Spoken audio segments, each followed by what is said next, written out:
Hello. Great to see you all here today. Did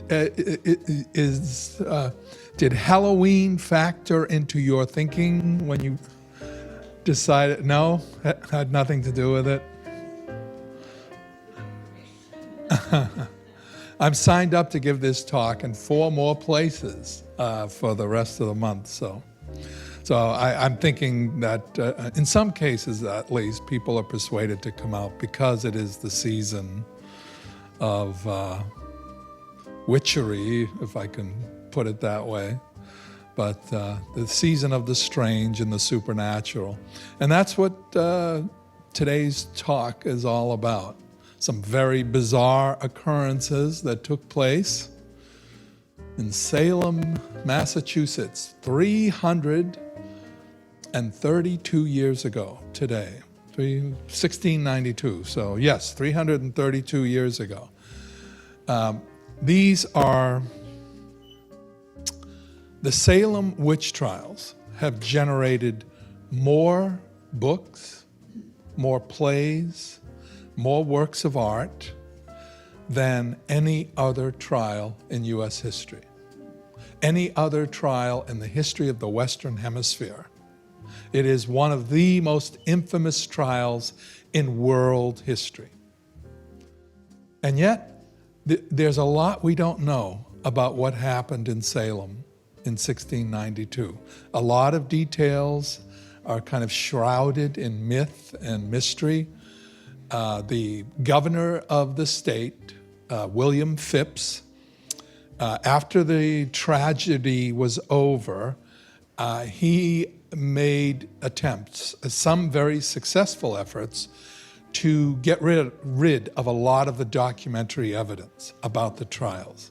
He wanted to kind of suppress the facts about the case because in the long run it made him look pretty bad. It made him look like he did nothing while innocent people were being tortured and executed.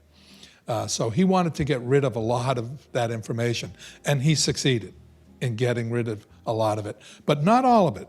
We do have some good documentary evidence from the Salem witch trials, and that's what today's presentation is going to be based on.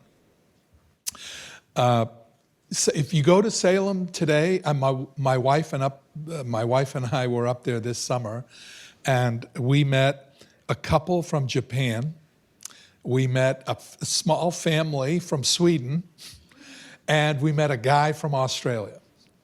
All in that one day. We took one of the guided tours, and I was amazed that people come from all over the world to see the place where this infamous trial occurred. But what do we really know about what happened? Well, here are the kind of the bare bones facts. In January of 1692, 2 young girls, they were cousins, living in the same home, and they began to experience or display very strange behaviors. They began writhing on the floor. They would just fall down. If we saw that, some of the behaviors they exhibited today, we would think seizure, epilepsy, something like that. But it was more than that. They acted as if someone was gouging and pricking their body. They would scream out in pain. At times they would bark like dogs. At other times they would kind of slither on the floor like snakes. This is obviously very disturbing behavior. And initially, the head of the household, a man named Reverend Samuel Parris, he was Elizabeth's father, and Abigail was living in the home. Abigail's parents had died earlier, and Parris and his wife took her in. Initially, he thought it was some kind of sickness, smallpox or something else. But then, with the passage of days, he realized the symptoms weren't similar to any other sickness he was aware of. So he called in some learned men from Salem town. One of them was a doctor, or what passed for a doctor in 1692. And they looked at the girls, they asked them questions, and then they told Reverend Parris that they could see no natural explanation for these behaviors. And they came to the conclusion that there was an evil hand at work. An evil hand is the phrase they used. Evil hand, especially in 1692 in Salem, means witchcraft. And where there is witchcraft, there must be witches. So Reverend Parris asked his daughter, "Who is afflicting you?" And she immediately called out the name of Tituba. Tituba was a slave who worked for the Parris family. She was a domestic slave. She and her husband both worked for the Parrises. Her husband was a man named John Indian. He worked in the fields. Tituba worked in the home itself. And both girls said that Tituba was a witch and that she was doing things to harm them spectrally. We'll get to spectral evidence in a moment. Tituba is described as an Indian in the documents that we have, and most historians believe she was probably from the Caribbean. So she was part African and part native Caribbean Indian. And initially, she denied the claims that the girls were making. In some of the literature that you see today, some of the books, some of the material you see online, it says that Tituba was teaching the girls how to put spells on people, how to read fortunes, how to carry out the occult arts, how to work in the occult arts. There is no evidence for that claim from the surviving documents. None, not one word of that. But you see it repeatedly, again, on the internet and in various books, magazine articles, but we have no evidence to support it. But we do know that the girls accused Tituba of being a witch. And so Tituba was taken into custody to await some sort of hearing. Then, almost immediately after this news got out, 2 more girls in Salem Village accused 2 other women of being witches, 2 older women. And those 2 women were also put into the local jail to await some sort of a hearing. So now you have 4 girls accusing 3 older women of practicing witchcraft and afflicting them with all kinds of occult torments. Now, witchcraft we don't have enough time to go into the whole kind of history of witchcraft, but it was pretty much a universal human phenomenon. In all societies, there was this belief that there were some people who had occult powers and that they could do great harm to their societies or to other people. In Europe, the witchcraft phenomenon really reached its peak from about the 1300s, late 14th century, right into the early 18th century. From the late 1300s all the way into the early 1700s. The witchcraft hysteria raged throughout Europe. It is estimated that within a span of about 3.5 centuries, at least 50,000 people were executed for witchcraft. Most of them women, most of them poor women, most of them marginalized women, women who tended to be somewhat cantankerous, somewhat women who thought nothing of disagreeing with other people. And if you were that kind of woman and you were living on the margins of society, it became so much easier for people to say, she must be a witch. And if you were accused of being a witch, the presumption was that you were a witch. In those days, it was the presumption of guilt. Today, of course, in America especially, we have the presumption of innocence. Well, it was just the opposite in medieval Europe. You had to prove you were innocent. It wasn't presumed. And since the authorities assumed you were guilty, they could do all kinds of things to you to make you confess. Because, after all, you were already guilty. The authorities knew that. All that remained was for you to fess up. And so people could subject you to all kinds of torments. This was one of them. There were some worse than this, inflicting tremendous pain on people to get them to confess. And inevitably, in most cases, in almost all of them, people did confess. Because when you're being subjected to terrible pain, you just want the pain to stop, and you'll say anything to make it stop. So this was how it was done in continental Europe during the medieval period. In the 1600s, in England, this began to change. It doesn't change overnight. It doesn't change quickly. But through the 17th century, through the 1600s, you see more and more judges in England are throwing out witchcraft accusations.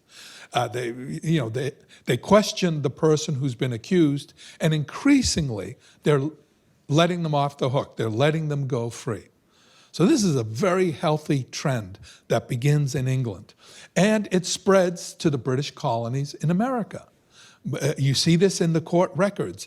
Before Salem, 14 people were executed were put to death for the crime of witchcraft in New England, just in New England. About 50 people were accused, 14 people were put to death. So, and as the century goes on, fewer and fewer people are being put to death for the crime of witchcraft. Well, in Salem, in 1692, this very healthy trend comes to a stop and actually begins to go backwards.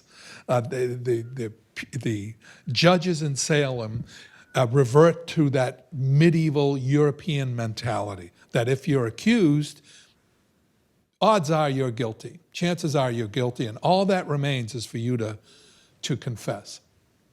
So why did this happen? Why did this healthy trend stop in Salem in 1692? Historians point to a number of underlying factors. One is there was a war going on. King William's War was being waged throughout New England. King Philip's War had been fought earlier, and now King William's War was being fought. And this war, like King Philip's War, was absolutely savage, absolutely brutal. Numerous atrocities were committed on both sides. A significant percentage of British settlers were killed. A significant percentage of Native Americans were killed. So this gave people throughout the New England area a tremendous sense of dread. Every family had relatives who had been killed. And people wondered, why are the Indians acting this way? The answer may have been obvious, but they still wondered, why are they acting this way? It seems like there's some evil power that's driving the Indians to hate us and to try to kill us. And that same attitude extended to other things that were happening in and around the Massachusetts Bay Colony. There was a revolution going on in England. And as a consequence of that revolution, the charter, the legal charter for the Mass Bay Colony was revoked. People who had farms and homes and businesses weren't even sure if they owned the land they lived on anymore. They were in a state of legal limbo. And so this, too, added to a tremendous sense of anxiety. Then you had a series of ferocious winters and very dry summers. And this culminated with crop failures. numerous crop failures, which caused something approaching a state of famine throughout the colony. There was a lot of underfed people. People died of diseases related to malnutrition. You had a lot of children dying, infants, 1-year-old, very young children would die inexplicably. And here again, leaders throughout the Mass Bay colony wondered, why is this happening? It seems like there is an evil force behind it all, inflicting all these pains and tragedies upon us. You also have Puritan. This is the biggest factor, Puritanism. This is the single most important factor that we have to calculate into this mix. Puritanism was a branch of the Church of England, but they considered themselves better, Puritanism. And by the way, Puritan originally was an insult. It was meant as a kind of a put down. Those people think they're better than everyone else. They think they're purer than everyone else. Well, the Puritans took the insult and made it their title. They accepted that label. They honored that label because they did believe they were better than everyone else. They believed they had they were more holy, more pious, and they looked down on all other religious groups. The Anglicans, Church of England, Baptists, Quakers, Catholics, Jewish people. It didn't matter what group you belonged to. If you weren't a Puritan, you were in the wrong group. And you were probably going to hell. And that was the prevailing belief among Puritans. So Puritans tended to deal very harshly with people from other groups, from other religions. And they could also deal pretty harshly with their fellow Puritans. If you, these are some of the best known Puritan leaders through the centuries, through the 1600s into the 1700s. Cromwell never came to America, but he was a very commanding figure in English Puritanism.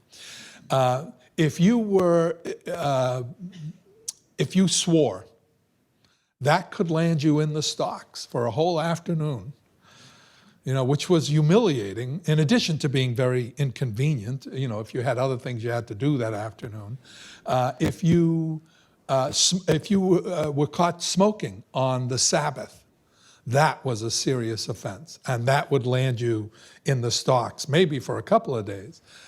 If you nodded off in church, and that was an easy thing to do in a Puritan church because the services went on for 3, 4, 5, sometimes 6 hours.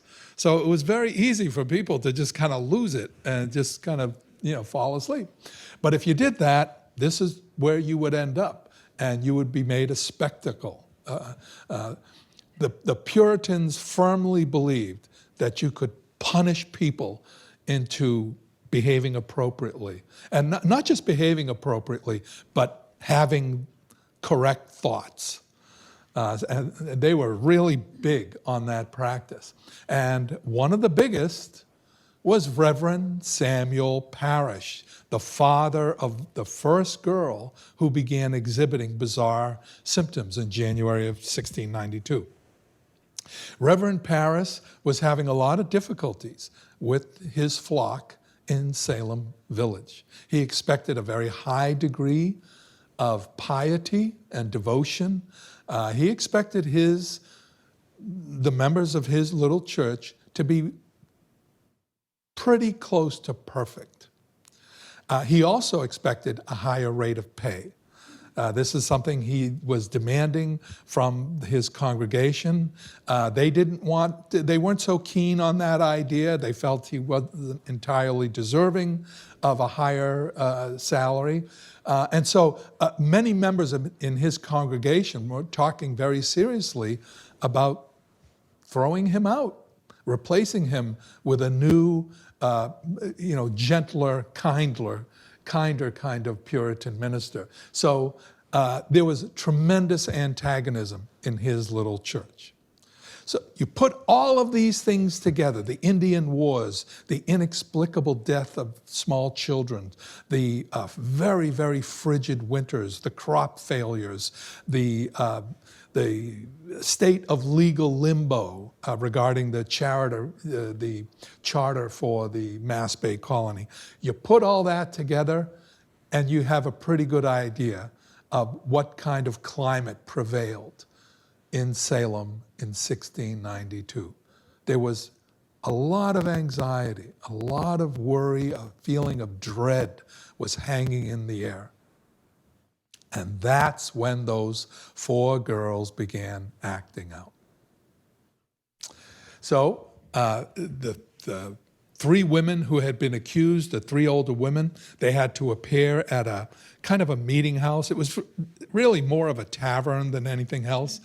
In Salem Village, they had to appear and make their case, basically. The 4 girls, their accusers, were also there. 2 judges were on the scene, and they were going to hear the testimony of these people. One of those judges was this man, John Hathorne. And he came in with a very closed mind. We know this from the court record or one of the earliest documents, which says that one of the first questions he asked the women was, why do you persecute these children? He didn't say, are you persecuting these children? He said, why are you persecuting these children? So we know right off the bat, he's made up his mind already. The women say, we're not persecuting anyone. We're perfectly ordinary people. We're not doing any harm. And when they make that claim, the 4 girls fall to the floor, begin screaming, writhing, crying out. And Hathorne looks at the girls and says, well, there you have it. There's your proof right there that you're doing something to these girls in a spectral way. We'll get to spectral evidence very shortly. So one of the 3 women, Tituba, the slave, she kind of sizes up the situation. She realizes what's going on. The girls are playing on the judge's sympathy, and it's working. He's totally in their camp. So she decides to try that same tactic. She tells the judge, I'm guilty. You got me. I'm guilty. I was forced, against my will, I was forced to become a witch, and I did dabble in the dark arts a little bit.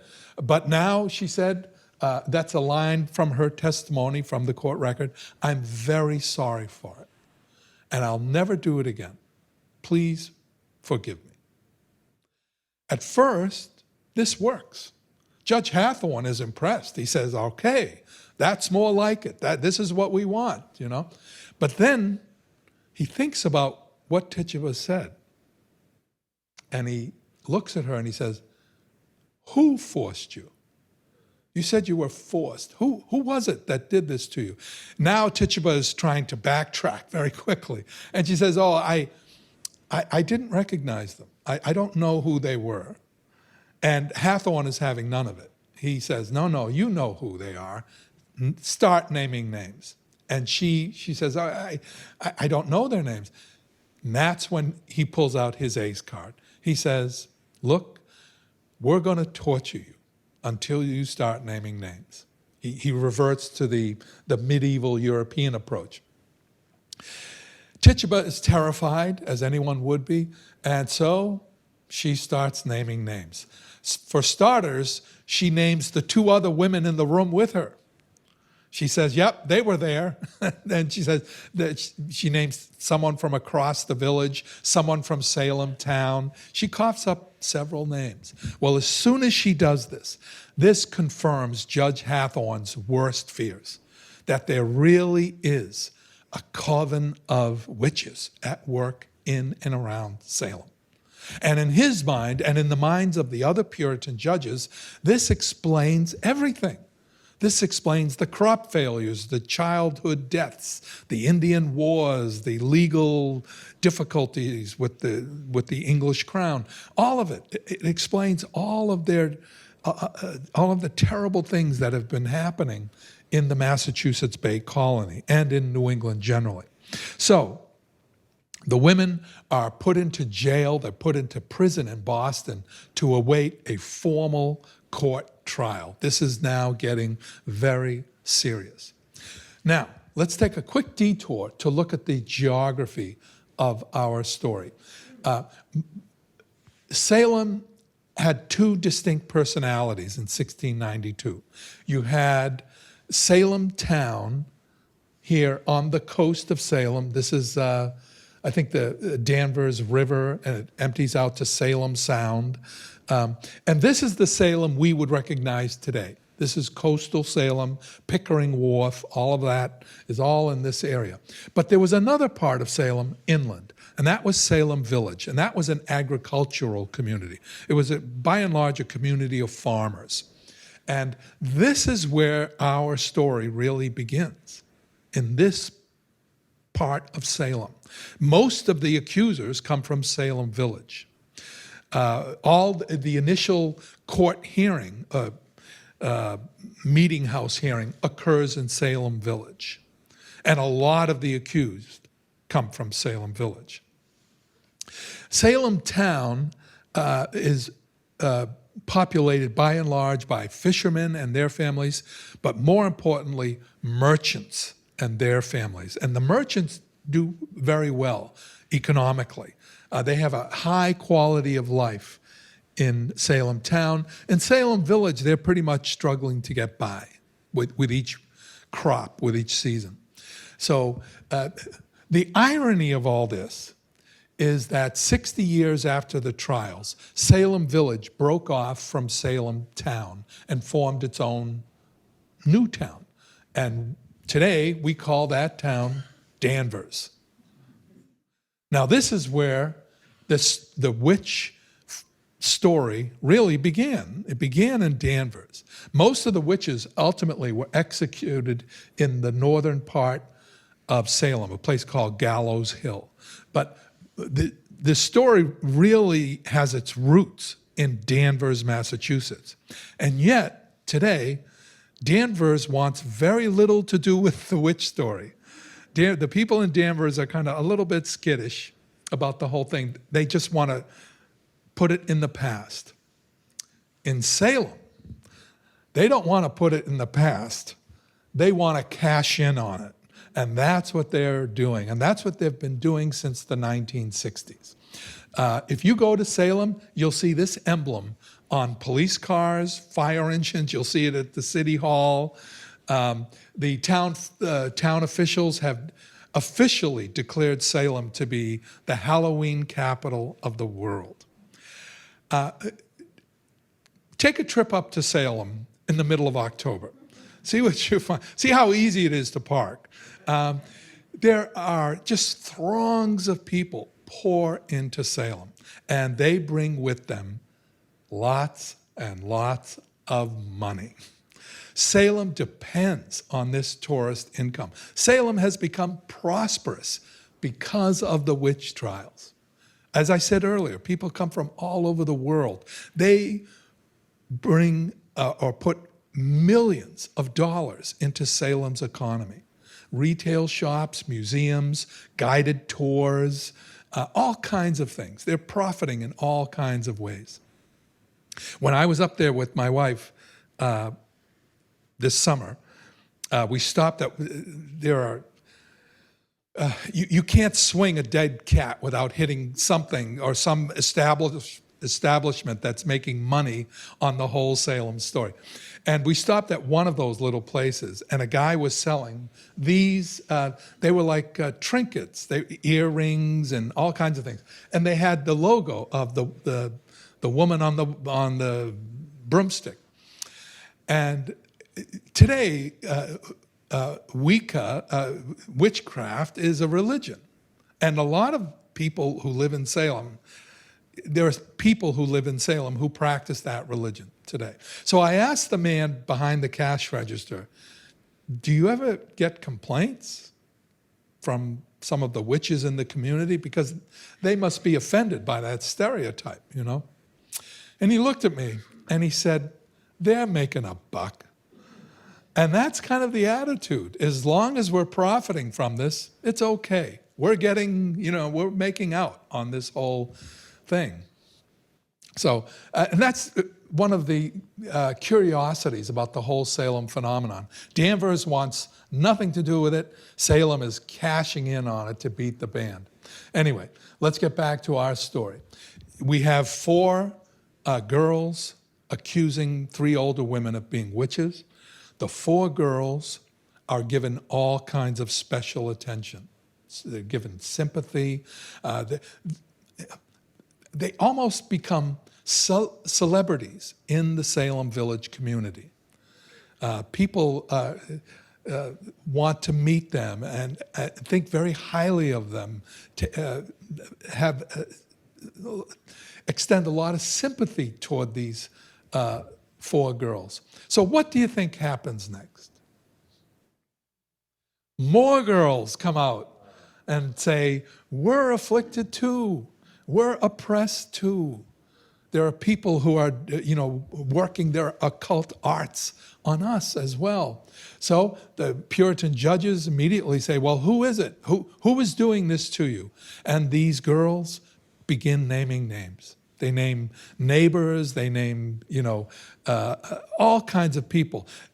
They name people whom they've never met, but they've heard the name. They heard their parents say the name of so-and-so from another town, and so they named that name.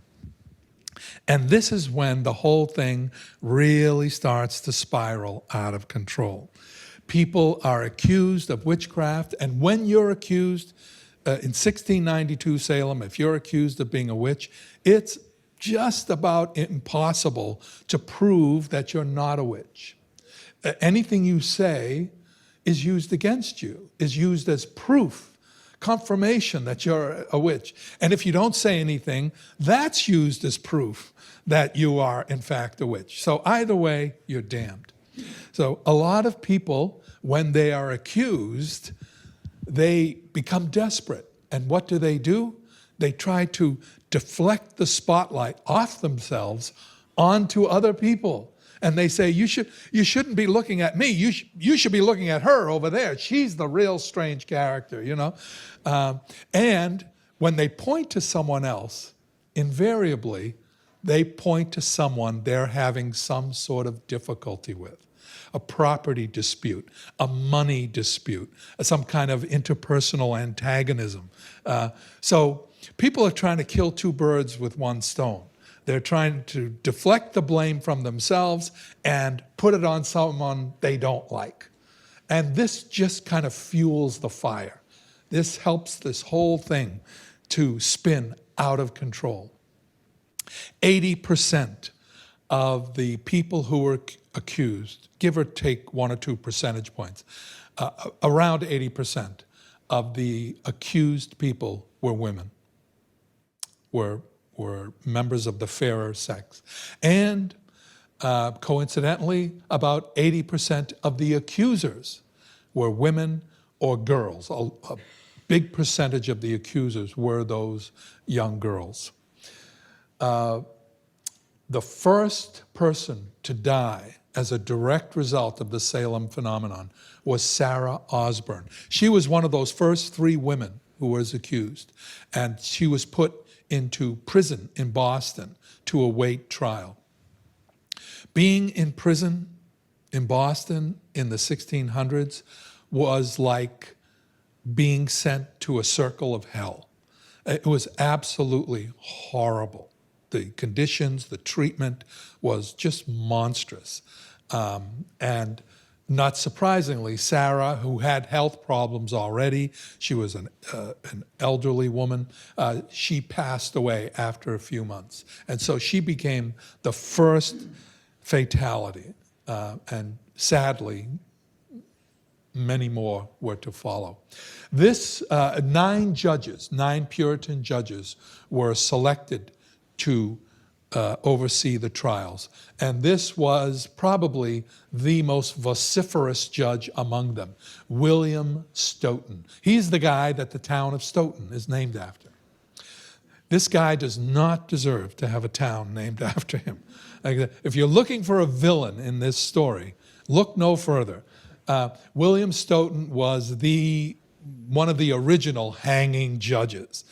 He believed that if you were accused of being a witch, you 99% probability that you were a witch. And he believed it was his job to rid the world of witches, that there were too many witches in the world and they had to go. And that became his mission.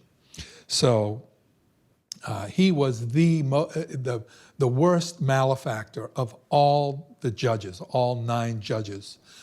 Another judge we met earlier was John Hathorne, who happened to be the great-great-grandfather of the great novelist Nathaniel Hawthorne. You noticed that Nathaniel added that W to his name. In some of the literature that you see out there, some of the books, you see this claim on the internet, it says that he added the W to his name because he wanted to distance himself from his great-great-grandfather. Now, there are no letters, there are no surviving documents that say this. We have no documentary evidence to support that claim. We do know that Hawthorne, the novelist, was repulsed by the narrow-mindedness and the intolerance of John Hathorne, of the intolerance of his Puritan forebears. But we don't really know for a fact that that's why he inserted that W in his name. I mean, he could have changed his name altogether if he really wanted to break the chain between him and John Hathorne. But anyway, I just point that out because you see it in almost every book about the Salem witch trials. There were 12 men were selected to serve on the jury. There was one man who was selected to serve as the prosecuting attorney, a guy named Thomas Newton. His job was just to present the evidence against the accused people. Very conspicuously, there was no defending attorney. In those days, they didn't give you the luxury of a defending attorney. So if you were accused of witchcraft, you pretty much stood alone. Other people could testify on your behalf, but you were in the docket by yourself. And it was a pretty chilling place to be, especially when you heard that one of the charges, one of the forms of evidence that was being used against you was something called spectral evidence. Now, spectral evidence can take many forms, many different shapes. The main one, the one that I'm going to focus on in today's talk, was the one that involved seeing the specter of the witch who was persecuting you. In the 17th century, it was believed that if you were being persecuted by a witch, you would be able to see the specter of that witch approaching you. No one else could see it, but you could see it. Well, at the start of the Salem witch trials, the 9 judges decided to accept spectral evidence as legitimate, genuine evidence, admissible in a court of law. This was a game changer. This made it almost impossible to prove that you were not a witch. Because as soon as you started saying, I'm not a witch, I've never been a witch, the girls would start screaming and falling to the floor, crying out, and saying, her specter is persecuting us. And as soon as the judges heard that, they said, aha, that's all the evidence we need. The most tragic, probably, every case was tragic. One of the most tragic cases to come out of the Salem trials involved a 70-year-old woman named Rebecca Nurse. She was very well liked. She lived in Salem Village. She was very well liked in the village. She had done a lifetime of good works for other people. She was a very big-hearted woman. Some of the girls accused her of being a witch. Members of the Salem Village community took up a petition on her behalf, saying that Rebecca is a kind-hearted person. She's a good person. She is not guilty. So, and dozens of people signed this petition. It was presented to the jury. The men in the jury read the petition. They read everything that was said about Rebecca. And so they came back with a verdict of not guilty. Well, as soon as that verdict was read in court, the girls went crazy. They fell, they screamed, they cried out, they tore at their own flesh. And Judge Stoughton said, there you go. That's all the proof we need. And so he turned to the jury and said, go reconsider that verdict. And they did. And they came back with a verdict of guilty. And Rebecca was taken out to Gallows Hill, and she was hung. Some of the girls went out to watch her get hung. And in Salem, when they hung people at Gallows Hill, they used a short noose. And that meant that in a good hanging, if there is such a thing as a good hanging, you die when your body snaps against the rope. You fall, and then the rope catches you up, and it breaks your neck, and you die quickly. Well, in Salem, they used a short noose, which meant you died by strangulation. And it could take several minutes, up to 10 minutes to die. And that's how Rebecca Nurse died. And those girls stood and watched her die. Some of her family members tried to grab her legs to pull down so that she would die quickly and less painfully. And some of the judges, some of the other Puritans tried to push the family members away. So it was just an absolutely horrific, horrific scene. Well, other people who had been accused, they saw what happened to Rebecca Nurse. And they said, if Rebecca Nurse can be found guilty, we don't stand a chance. Our goose is cooked. So what did people do? They began using the same tactic that Tituba had used. Remember how she threw herself on the mercy of the court? Well, that's what people began doing. They began saying, yep, you got me, I'm a witch, but I'm sorry, and I'll never do it again. Please forgive me. It worked, just like it worked for Tituba. The great irony of the Salem witchcraft trials, every single person who pleaded guilty, not one of them was executed. That plea for mercy saved their lives. Only people who refused to plead guilty were executed.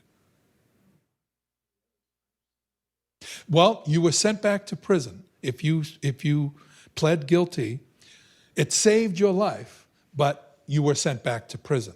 And your fate was to be determined later. But no one was executed who pled guilty.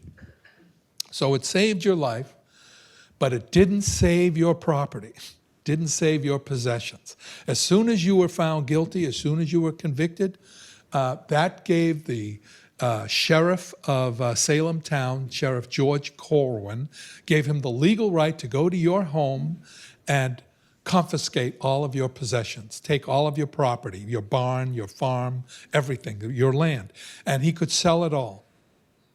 Ostensibly, this money that was raised from all these sales was used to pay for the trials or used to house people in prison. Those people had to be fed and so forth. But we know without any doubt that a lot of the money that was raised from these property sales went to line the pockets of a few select people. Top of the list, George Corwin himself. So this gives us another angle behind the Salem tragedy. Some people wanted the trials to go on because they were making money. So this is yet another factor that plays into the whole story. One other story I'll go through very quickly involved Reverend George Burroughs. He had been a minister in Salem years earlier, and then he moved on to a new church in Wells, Maine. Well, some of the girls heard their parents talking about George Burroughs, the ex-minister. You remember the guy that used to be here? Well, they remembered his name. And some of the girls said that Burroughs, that Reverend Burroughs, he's a witch too. And so the Salem officials went all the way up to Wells, Maine, and dragged him back to stand trial. At his trial, he refused to plead guilty. He knew it would save his life, but he refused to do it. He said, I'm not guilty, and I'm not going to plead guilty. And so they said, you're going to hang. We're going to take you out to Gallows Hill, and that's going to be it. Well, he stood in court, and he recited the Lord's Prayer, the Our Father. And he recited it beautifully. Why is that important? In the 17th century, it was believed that if you were a witch, you could not recite the Our Father without betraying yourself. You would, in the middle of the prayer, you'd cough, you'd sneeze, you'd have some kind of involuntary bodily movement. Something would happen that would reveal that you were, in fact, a witch. Well, George Burroughs got through the whole thing like, a Shakespearean actor. I mean, it was beautiful. It was perfect. He had tears in his eyes. But he said it beautifully. And people in the group, men in the jury began thinking, maybe he's innocent. Maybe we should overturn the verdict. The judges overruled the jury and said, take him out to hang him. Even Satan can recite the Lord's Prayer if he wants to. That's what one of the judges said. So Burroughs was taken out and he was hung. But before they hung him, he forgave everyone. He forgave the girls, he forgave the judges, everyone who was involved in his death. A number of Puritan leaders, here are 10 names, very noteworthy Puritan leaders, turned against the trial. They said, this is madness run amok. This has got to stop. Where is this going to end? And guess what happened to them? They were accused of being witches. So they quickly backed off. And so this is one of the real earmarks of hysteria and groupthink, is that if you try to oppose it, that makes you the enemy. You have to be silenced. And so these men quickly learned that lesson. But they began talking to the one person in America who could bring all of this to an end.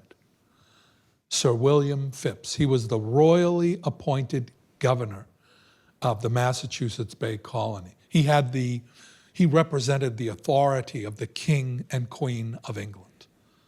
And so he was the one person who could stop all of this. But he didn't want to because he was afraid he would anger the Puritan judges. He wanted to be on their good side. So he wanted to curry favor with them. So he was very skittish about trying to stop the trials. But he wondered, privately, where is this going to end? Well, in October 1692, he got his answer because the unthinkable happened. Some of the girls accused Lady Mary Phips, the governor's wife, of being a witch. And that's when the governor said, enough is enough. And he began to put a stop to the trials. Not all at once, but over a period of time. He began letting people out of prison, one by one. When the judges, when the panel of Puritan judges condemned someone to death, he would overturn the conviction and let them go free.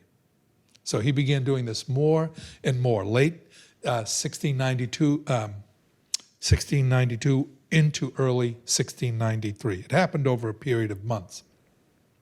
This infuriated Judge Stoughton. He was absolutely livid.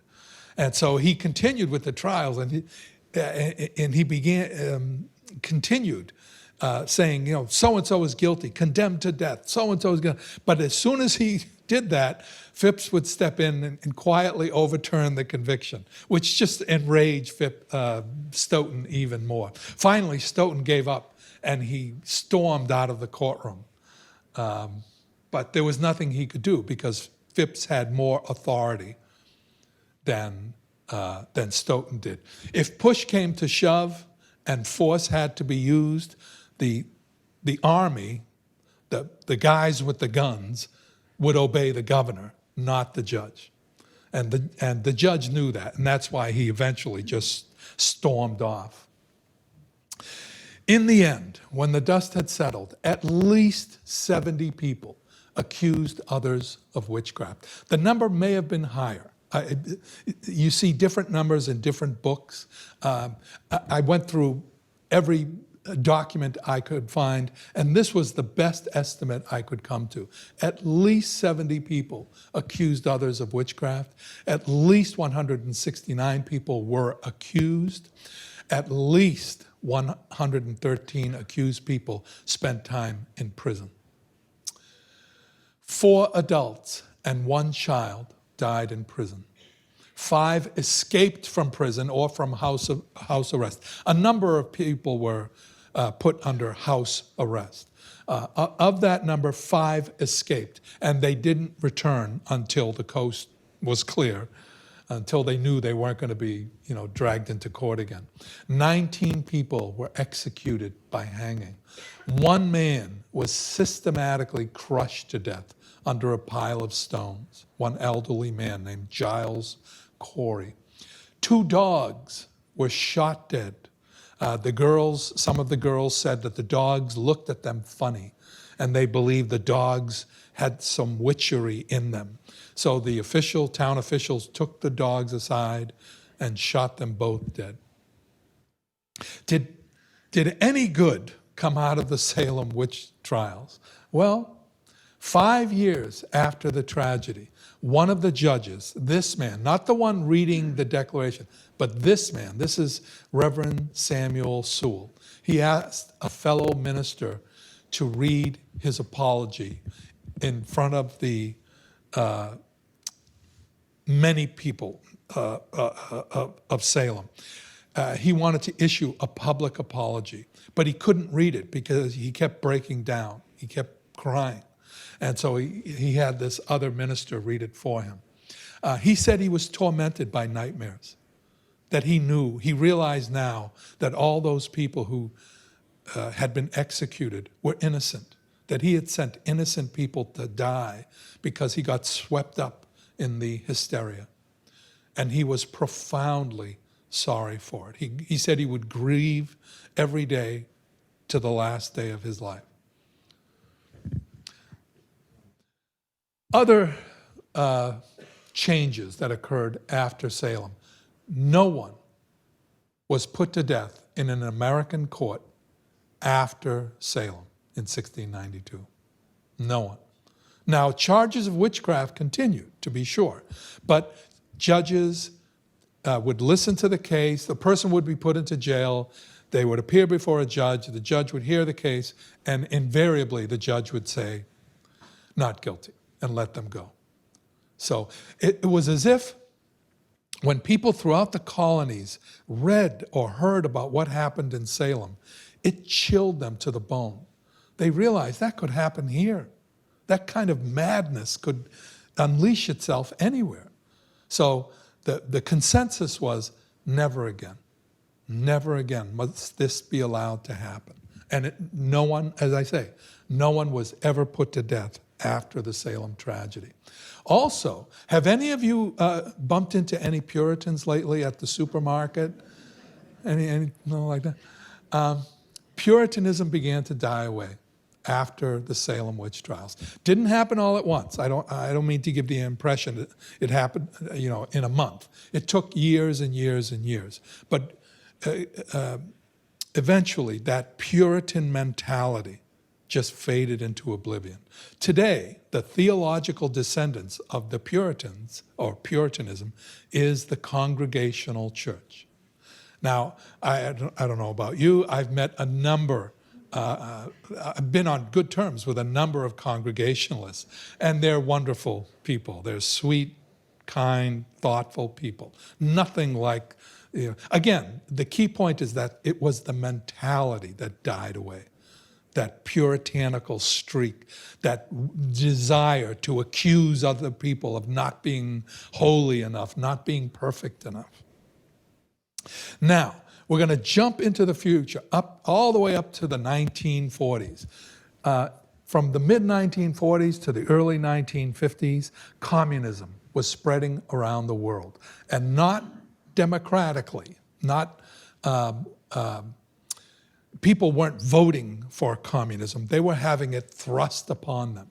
This happened in over a dozen countries between 1944 and into the early 1950s. And people were, you see that whole area in red.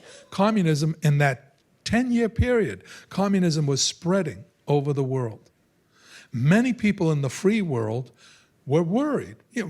Understandably, they were concerned. Where is this going to end? Is it going to spread to America?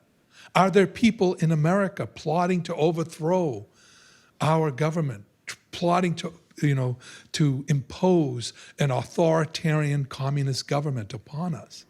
So people were understandably concerned. Sadly, there were some political leaders who were perfectly willing to exploit this fear and ratchet it up into a state of hysteria. Top of the list was this guy, Joseph McCarthy, junior senator from Wisconsin. In the early 1950s, he began accusing people of being communists without any evidence. And even if they had been members of the Communist Party, he trampled their constitutional rights. In America, you're allowed to be a communist. You're allowed to be, lots of things. That's your constitutional right. You're not allowed to commit violent acts or to plan the overthrow of the U.S. government. You're not allowed to do that, but you're allowed to promote communist beliefs or whatever beliefs you happen to believe in. Well, McCarthy was trampling on the constitutional rights of many people, accusing them of being a communist, getting them fired from their jobs. There was a lot of blacklisting going on. People's lives were ruined, their careers were ruined, families were ruined, caused tremendous suffering. He came to an early end. He died, I believe, in 1957. He was discredited by the mid-50s, and then by 56 or 57, he basically drank himself into an early grave. He died a miserable, miserable man. In 1953, while the McCarthy craze was still going on, the communist hysteria was still a thing in America, Arthur Miller, the great playwright, wrote a play called The Crucible. I'm sure you're all familiar with it. You may have performed in your high school production of The Crucible. And he sets this story in Salem during the witchcraft trials. But he wants Americans to make the connection between what happened in Salem in 1692 and what was happening in America in the early 1950s. That people's lives were being ruined by this group think hysteria. So what is groupthink? Groupthink occurs when a person conforms to the beliefs of a certain group rather than think independently. The worst form of groupthink is when people are punished for having different beliefs or different viewpoints. This is what Miller was warning us about. The whole moral of The Crucible is that we have to be on guard against groupthink. And groupthink can take any form, almost any form. In the 1690s in Salem, it was very religious. Today, it can be very anti-religious. People in China are persecuted for having religious beliefs. People in North Korea are put to death for having religious beliefs. So it can be very religious, groupthink can be religious. It can be anti-religious. It can be right-wing political, like we saw in the 50s with McCarthy. It can be left-wing political. We see that in a number of countries in the world today. We saw that during Mao's Cultural Revolution in China. Millions of people were tortured or put to death because they didn't have the right way of thinking. They didn't have the right worldview. So groupthink can take many, many, many forms. It's most noticeable in America today in cults, because cults have a very distinctive set of beliefs, and more importantly, virtually by definition, cults tell their members, if you stop believing what we believe, we will punish you. You will be punished for changing your mind. That is not acceptable. And that's what makes a cult a cult. And that's why groupthink is very noticeable when we see it in a cult. And that's the other thing about groupthink. Very easy to see it in others. Very difficult to see it in oneself. And that was one of Miller's messages. We have to question ourselves. We have to really be honest with ourselves. Am I engaging in a form of groupthink? Am I mouthing a particular view because my favorite group is mouthing that view? Because certain movie stars are mouthing that view? That's something we have to be on guard against. I saw there was in the New York Times last week, there was an article about it. I think it was in Nebraska. Someone had a Kamala Harris sign on their lawn, and someone in the middle of the night came and ripped it to shreds. And it was reported in the Times a week or two ago. Yesterday on NECN News, there's a family had a Donald Trump sign on their lawn in Massachusetts. Someone in the middle of the night came and ripped it to shreds. So you have the two different points of view, but both equally authoritarian. You either think like we think, or we're going to punish you.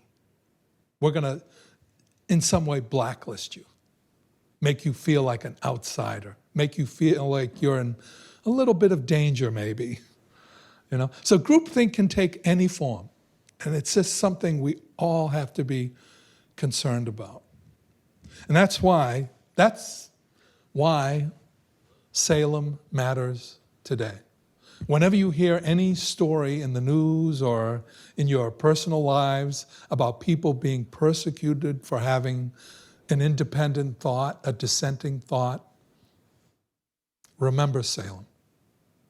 And remember, we haven't come quite as far as we like to think. So, on that note, today's talk comes to an end. Yes, sir. What happened to the people that accused the other people of witchcraft later on in their lives? Great question. We don't know. We don't know. We do know that one of the most vociferous accusers, was a young girl named Ann Putnam. She was 12 years old, 12. And her parents basically told her to get out and accuse certain people they didn't like, people they were having problems with, mainly money problems.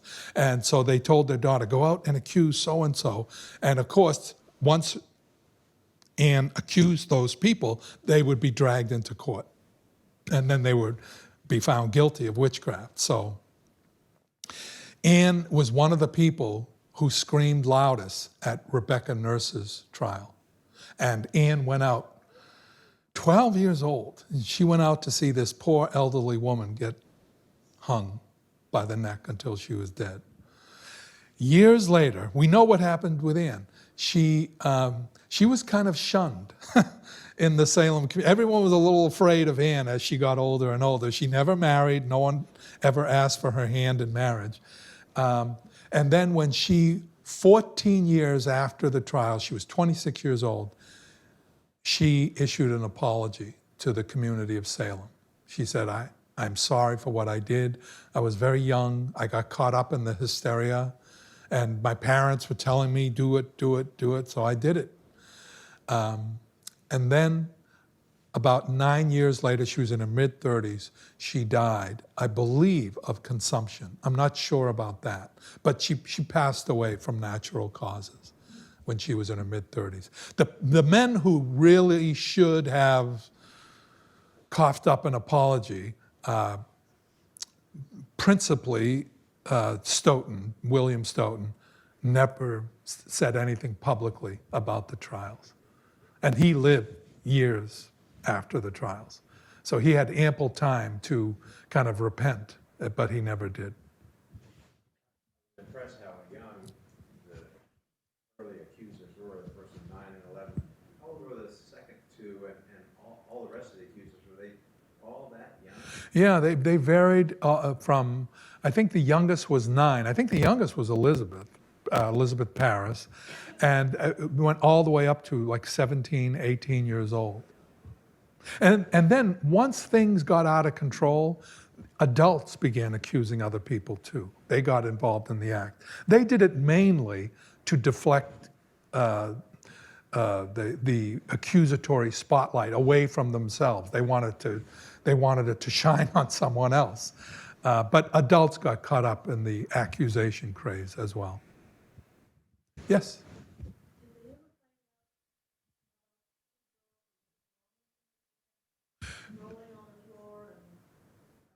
Did they ever find out about? What was wrong with them? Why did they fall on the floor and fall on the floor? Numerous psychiatrists have speculated about that. And most of them seem to be convinced that it was a kind of hysteria generated by neurosis, by some kind of personal neurosis, having a lot to do with what was happening in Salem at that time. It was a very, very tense place. There was, you could cut the dread in the air with a knife. People felt something awful was happening or something terrible was about to happen. And so that's the atmosphere in which these girls just began acting out. I am familiar with the theory, and I think it probably does have some substance. The question was, the comment was about in medieval Europe, there was a push during the 15th into the 16th centuries to establish medical schools, whereas there were communities of women who were practicing herbal medicine.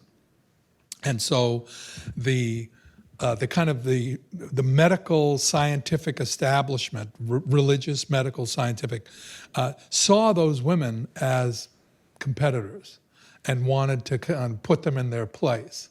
And I'm sure that was, I don't think it was the only explanation for the whole witchcraft craze in Europe, but certainly that may have been one strand of it, absolutely.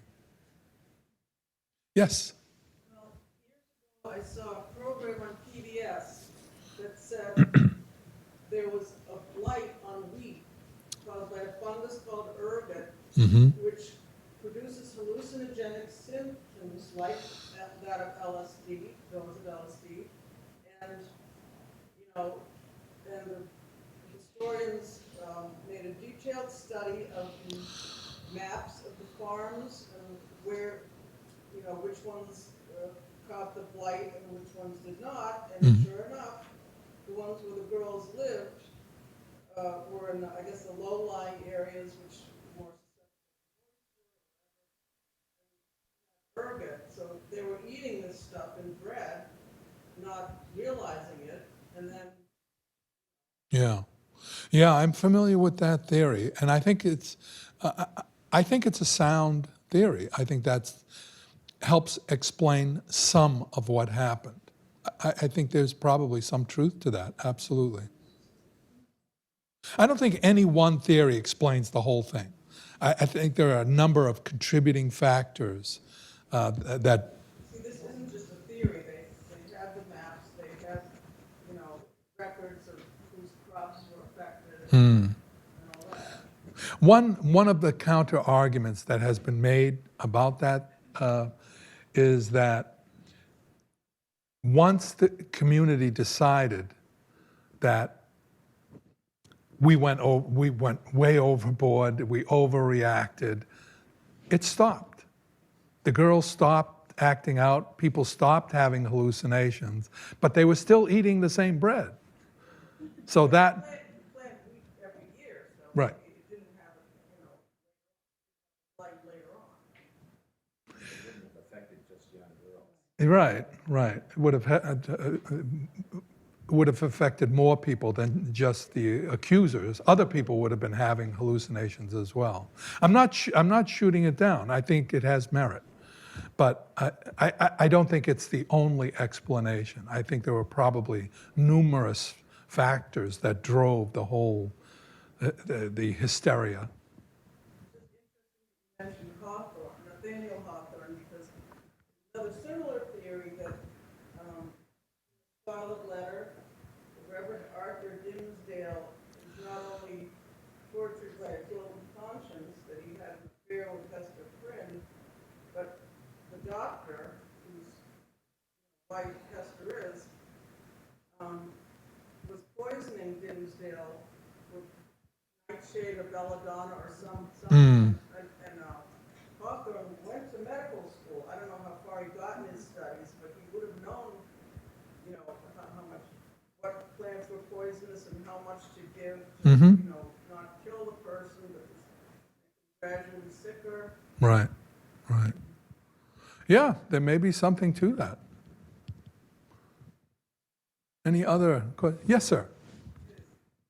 Just wondering, why no one That's a good question. That's a great question. Excellent question. Yeah, I think the girls maybe were too intimidated by the judges. They wanted the judges to be on their side. You know, some people were let off. Some people who were accused were allowed to go free very quietly. And the suspicion is that they were somehow related to the judges. And so the judges behind the scenes said, no, that person goes free. We're not going to discuss this any further. So, yeah, the judges were considered kind of more or less untouchable. What's that? Oh, yes. Yeah, they were all Puritans. Yeah, absolutely. Well, speaking of Puritans, you said, have you seen Puritans in the supermarket? Well, isn't that a food brand? Oh, is it? Is it? Oh, wow. I hope the product isn't bread. That would be a real, I don't know. Any other questions or comments? Thank you. Thank you for being here.